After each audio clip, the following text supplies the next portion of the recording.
Jen Verma here, founder of The Best Kept Secrets. Thanks for joining us today. I am here with my co-host, Kim Wallace, at least I think I am, here in a moment. I'm sure we're going to bring her into the podcast here in a second. So The Best Kept Secrets, what we do is we help small businesses and nonprofit organizations by providing education and solutions that drive top-line revenue and bottom-line results. For access to all of our resources and tools and solutions, you can go to thebestkeptsecrets.org and look under our secrets or our solutions, and it's all there. I'm also joined today, or will be joined today, by Adam Gaskill. He is the founder of the Nonprofit Creators. He will be here in a minute as well. And they're in the business of helping businesses create nonprofits to tap into cause-based marketing. So today we're actually going to be talking about cause-based marketing, why it's important to you, what it is, why it's important to you, and then how, of course, you can tap into it. So I'm going to go ahead and present my screen while we get the other co-hosts in and get started. There's Kim. Hi, Kim. Hi, Adam. Hello. For joining. Do you want to go ahead and introduce yourself, Kim and Adam, real quick? Kim, you want to start? Sure. Kim Wallace. I own a farmers insurance agency in Texas, and I'm excited to be here. Awesome. Thank you. Adam? Hi, yes, Adam Gaskill, the founder of the Nonprofit Creators. Most business owners run into they aren't fulfilled, so we help have them have more impact and create a lasting legacy through the lens of charity. Awesome. I love it. And so that's what we're going to talk about today. It's why we brought Adam onto our show. So what is cause-based marketing, why you should care, and how you can tap into it. So let's go ahead and get started. We all know that raising funds for any kind of cause is hard. Usually people who start nonprofits don't really go into it to become fundraisers, right? They go into it to feed the hungry or support people with cancer or whatever cause it is that sits on their heart. But they don't realize that they're actually becoming fundraising people that have to specialize in fundraising to be able to do the good in the world that they want to do. So really less than 10% of nonprofits raise over $1 million annually. But millennials are starting to expect businesses to care. And millennials are actually about to eclipse the baby boomers in spending power. So it's becoming a very real thing in the business world to have an impact, and they understand that they have to participate in social responsibility. But really, because of the current economic condition and inflation, it's having an impact. 70% of Americans see it as an issue, and it's squeezing the nonprofits. So the nonprofits are finding that they're getting fewer donations and fewer donors, and the donors that are donating less. So they're actually in a worse position now than they've ever been. And small business owners are looking for more cost-effective ways to market and put themselves out there and bring that business in, because they too are getting squeezed by inflation and the economic conditions. So really the situation is ripe for cause-based marketing to be able to find a way to make an impact on the world, help the nonprofits while you're helping yourself, for sure. So, we were talking about the impact. This is the innovation life cycle of any innovation, anything in the world.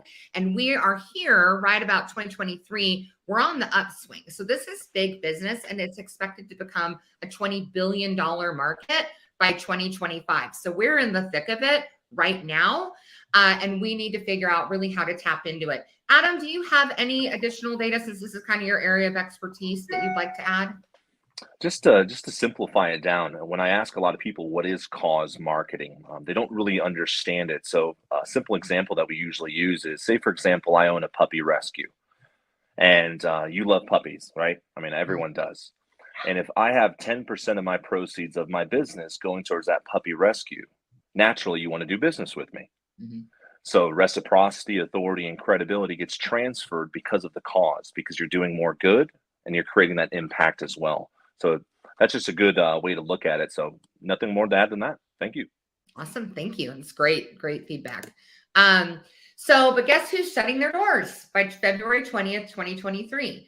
Amazon Smile is shutting down their cause, shutting down really their donation arm where people purchase and 5% goes back to the eligible charity of choice. So since 2013, they have donated $400 million total to US charities. But on average in 2022, they really only donated about $230 per charity. So they really feel like they're not making that big of an impact. That was part of their reason for shutting this program down. But when you talk to the charities that they've been supporting, as little as $230 a year makes a big impact to them. So, a lot of charities are losing a very valuable resource this year. And so the question becomes, what are the other options that can help causes raise funds passively? And so we're here to kind of help you tap into cause-based marketing and how you can help. But before we do, we're going to go to commercial, have our nonprofit spotlight, and really go to our sponsors since they're the folks that make this engine run. So hi guys, again, this is Adam Gaskell.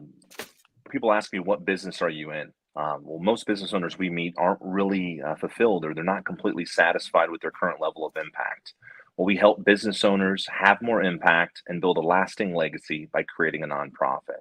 So as Jen just mentioned, we harness cause marketing through what we call as our creator's paradise. So reach out, www.thenonprofitcreators.com.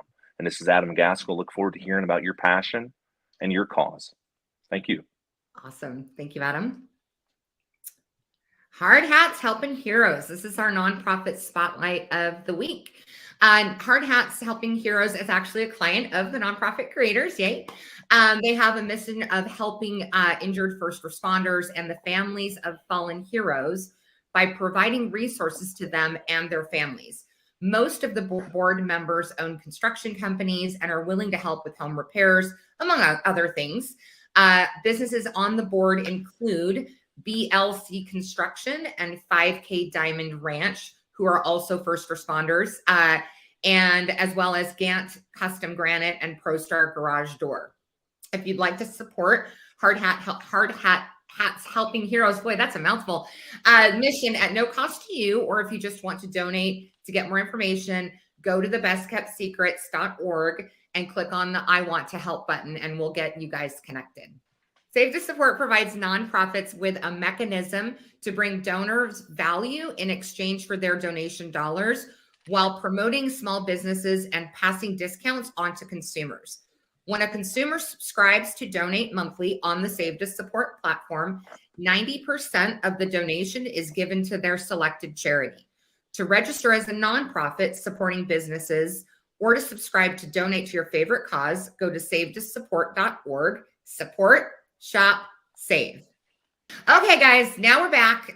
So what other options are out there that can help causes raise funds in a passive way? So they don't have to necessarily be fundraisers anymore, but they can do the good that's on their heart, and we as business owners can help them do that. So there's a few options. The first is a series of listing services. One of them is Save to Support, which you just heard about, where nonprofits provide a listing, businesses agree to pass on a 20% discount in exchange for consumers donating on the platform, and consumers get the discounts while they support the organization that's on their heart. So it's really an ecosystem that optimizes consumer spending, so they don't have to choose between, do I give to this cause I love, or do I get gas, right, in the current situation? There are also other platforms out there. I'm not going to go into necessarily all of them, but effectively a business can go out and create a deal and say, I don't know, I want to, get $10 off your French fries, right? Consumers can go in and purchase the deal, and the money goes to charities. So there are a couple different platforms that are available that are also, free to nonprofits. So it's just a listing service, but businesses can really help any and all causes instead of having to necessarily choose just one if they want to really align with all consumer desires. So if you want to learn more about what those listing services are, go to thebestkeptsecrets.org/cause marketing. for more information. And all those listing services are out there so that you can look at each one and see if any of them are of interest to you. SaveToSupport.org, however, is no cost to the business. We just ask that you pass on a 20% discount. The next one is there is a merchant processing solution that is free to nonprofits and it's free to businesses. Effectively, what they've done is they found a way to take a portion of the merchant processing fees you're already paying today, the payment processing fees you're already paying today, and they found a way to redirect them from the bank to a nonprofit of your choosing. So if there is a cause that's on your heart, if you do want to support, like a puppy shelter or what have you, you can become a client of the merchant processing company and redirect a portion of those funds to the puppy rescue that's on your heart. Now, a lot of businesses ask, okay, that's great, but I'm worried about my bottom line, which is perfect because they have the extra component that they can redirect from the bank. They're actually able to, in most cases, meet or beat the payment processor pricing that you have today. So a good example is, Stripe or Square. They definitely can beat that in their pay-as-you-go type processing. But anyway, if you want to learn more, go to thebestkeptsecrets.org/cause marketing. It's all out there, cause-marketing. And you can tap into the solution and connect with them and get on their calendar to see if that's a good fit for you. The last one is, like Adam said, start a charity. If you love puppies and you want to support the puppies, you can start a charity. If you get a hold of Adam or go to the bestkeptsecrets.org, you can get 10% off just by telling them that Jen Verma sent you. But Adam, I'm going to let you talk a little bit more about this since this is your specialty. Yeah, thank you so much. So our first call, we always talk about, what is the cause, or what are you deeply passionate about? What has moved, or what is your calling per se? We talk to people that, love veterans, to people that despise sex trafficking and the epitomes of what's going on, to domestic violence, whether you're pro something or against something. Usually there's a deep core story, whether it's a tragedy to triumph or a stepping stone or stopping stone that really connects with individuals. Mm-hmm. Once they really draw upon that, it's beautiful. So what we literally do is we tell busy CEOs or charitable minded people, I don't want you to change anything you're doing. If you're already giving or have a donation fund, we can create a 501c3 charity and have that charity give to those exact same places you're already giving to. Mm-hmm. But now have a tax shelter. Now secure $120,000 per year in life in Google advertising and a lot of other things. The biggest thing that comes with starting a charity is normally the overwhelm, or I don't know how to do it, and so forth. And you don't have to. The infrastructure and partnering with someone that already does it is the key thing. We formed a charity for a gentleman that loved horses, humans, and hounds. So as Jen just mentioned, you might have more than one cause. This gentleman, he goes out and promotes, does sponsorship, and then creates and cuts checks to those same organizations that are out on the ground doing the work. He didn't have to build an infrastructure and so forth. And we share you the simple ways, whether you want to spend an hour a week, or if you just want to look through the lens of charity and revitalize with energy and passion. If you need that pick-me-up, some business owners are burnt out nowadays. So how can we re-aliven it or reawaken it within? So we identify that. And what is your cause? I'd love to hear it. So definitely reach out to us. And Jen, thank you so much for the opportunity. Hey, Adam, can you go into, you mentioned very quickly the $120,000 of ad spend. We're talking here about, how to solve for fundraising for nonprofits as well as, how businesses can tap in. So as a business owner that starts a charity, what is that $120,000 of free ad spend? Can you just go into that a little bit? Sure. So as a public 501c3 nonprofit, Google has what's called a Google ad grant. You get $10,000 per month, every single month for the rest of your life if you stay compliant. The only thing that you can use it for is for education and empowerment. Now, key thing, it's not, I'd call it a monopoly money per se, because you can only use it on Google. So I consider Google an English verb nowadays in the dictionary, and we don't go into the yellow pages, so go Google it, right? Mm-hmm. So what that is if you ever went to Google and you typed in the search bar, those ads that pop up, this is what we're talking about. So in Jen's case, say for example, she got the Google ad grant. Well, it would come up in their tag manager, would say, Jen Verma, you never have to pay for ads again. So you get this $120,000 marketing budget to stand out from the crowd, again, to educate and empower. So building awareness, building community, and then consistent donations as well. One of the very beautiful hidden secrets, or the best kept secrets per se, that not a lot of business owners and charities know out there. So we have a team that manages it, and also we have a 100% success rate of getting it and keeping it compliant. Key things there.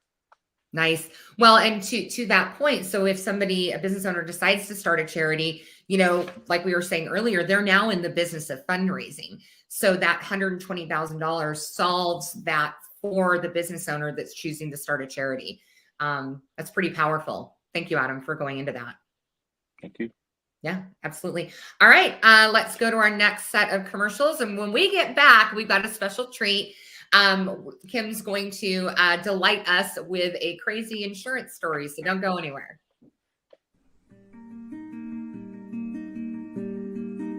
My name's Kim Wallace, and I've been in insurance for over 12 years. I started out as a staff member in an agency helping service customers, and I absolutely loved it. Knowing that I could help people even on their worst day just to make it a little bit better was rewarding for me. We take a look at each individual family and we develop a plan that best suits their needs. Let our office give you the peace of mind to know that we've got you covered. You can call or text our office at 469-604-4484 for a free quote or a policy review. Or you can check us out on Facebook at Insure Frisco.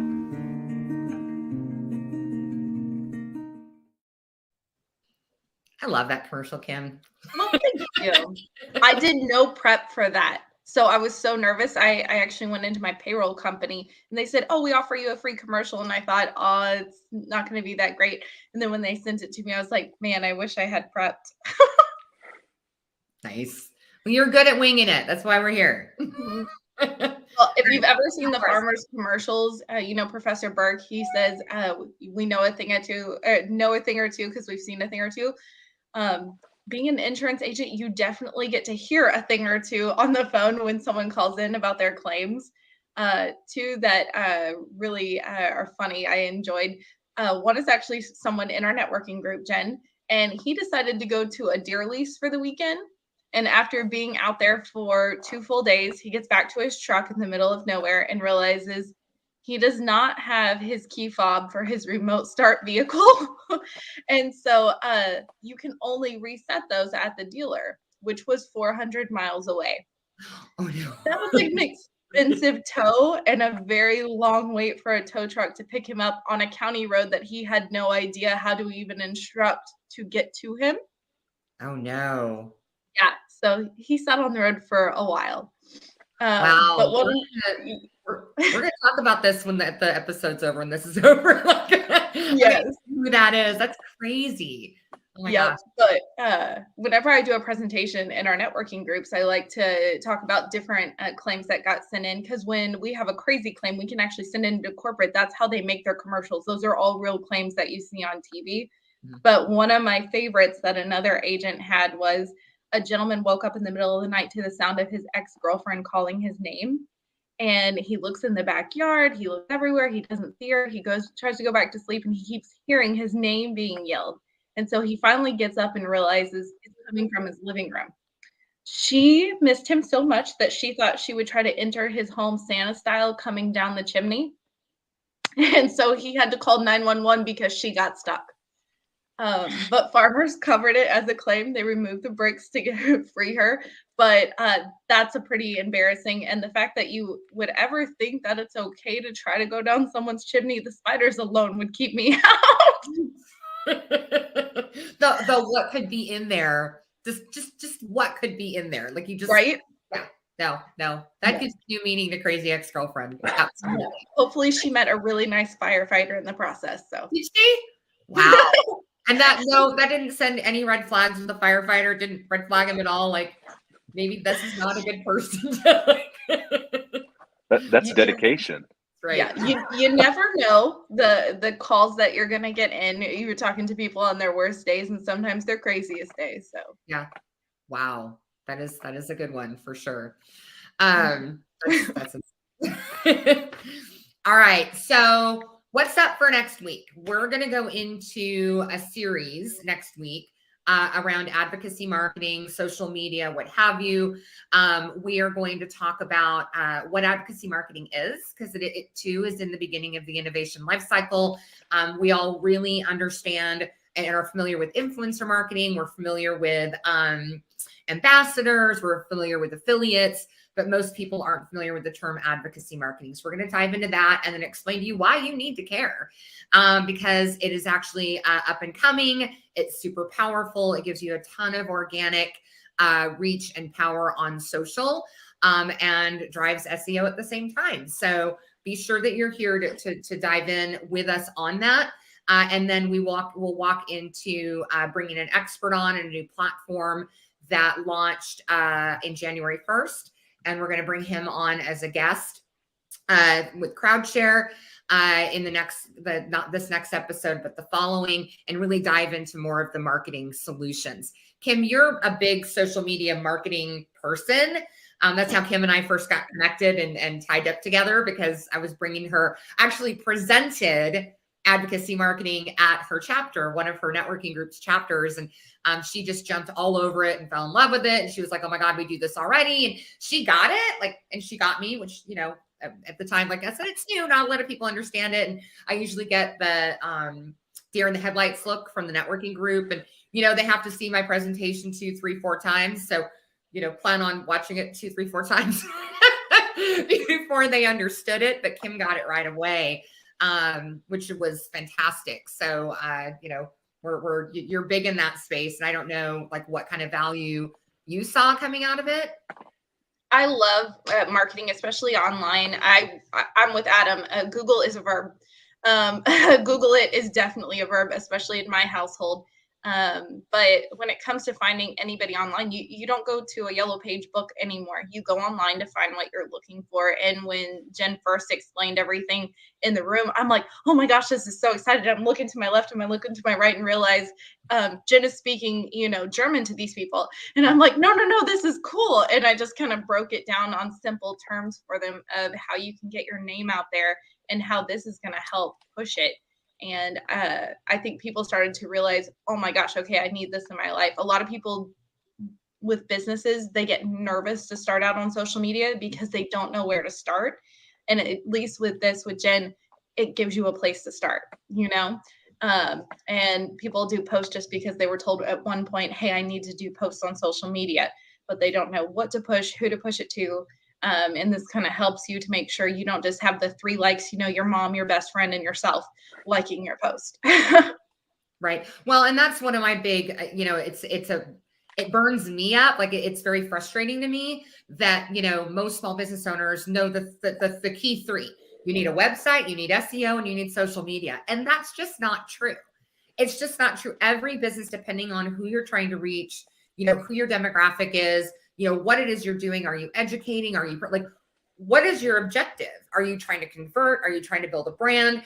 It's going to require different things. So I'm really passionate about either finding and or creating, because I like to build stuff, alternative solutions that meet objectives of small business owners without the heavy price tags of, $1,500 a month to manage your SEO. I have a client, when I first met him, they're public adjusters, public insurance adjusters. And I had never heard of it before. When they were like, hey, we'd like to have a meeting with you, I was like, I have no idea what you do. Right. And so they explained to me what it is they do. And then they were just starting, and they were talking about, all the different people they've talked to. They're like, okay, we're having our website built, and we're talking to this SEO company, and, blah, blah, blah, blah, blah. And I was like, what are you going to SEO for? And they go, well, everybody needs SEO. I'm like, they do? He's like, well, yeah. And I go, okay. I said, so I've been in Texas for 15 years. I've replaced my roof probably 5 times. I've never heard of what a public adjuster does. There's a ton of value in it. Don't get me wrong. We're going to have a whole episode on it down the road. But I said, no public adjusters ever walked to my front door. I didn't know what you were, who you are. And I'm like, I'm on the forefront of innovation. And I had no idea. I said, so when you SEO, you want people to get into Google and type in keywords to find you. I said, so what are they going to type in to find you if they don't know you exist? Mm-hmm. And they were like, well, like roof. I go, okay. So they're typing in roofing company and some public adjuster comes up. They're like, what? Google's confused, man. Like, what's going on? They're not going to get it. I said, you're just throwing your money away. And I told them, I said, you need to educate. Education's your big platform. And I actually, Adam, I told them, I said, what you need is a nonprofit that talks about educating people on, what it is you do, how you do it, the value, blah, blah, blah. Tap into the Google grant, spend your money there to educate people, and then use that as a lead magnet to drive people back to your business. Now that they know who you are, what you do, what it is, you can say, hey, to learn more, email here or click here or whatever to have a conversation. If you're replacing your roof, ask for more information here. And they loved it. It was a great idea. So I guess my point is, I'm kind of rambling on a little bit, but it's that not every business is created the same, and they all need really unique marketing solutions that fit their specific custom needs. And but everyone just goes website SEO, social media, and you just don't necessarily get the bang for your buck, which is what small business owners need to be doing these days. Anyway, time is just about up. So I want to thank Kim and Adam for being here and helping us with this presentation around cause marketing. Guys, if you want to learn more, you want to, just reach out, you want to donate, help Hard Hats Helping Heroes, go to thebestkeptsecrets.org, and we will see you again in a couple of weeks.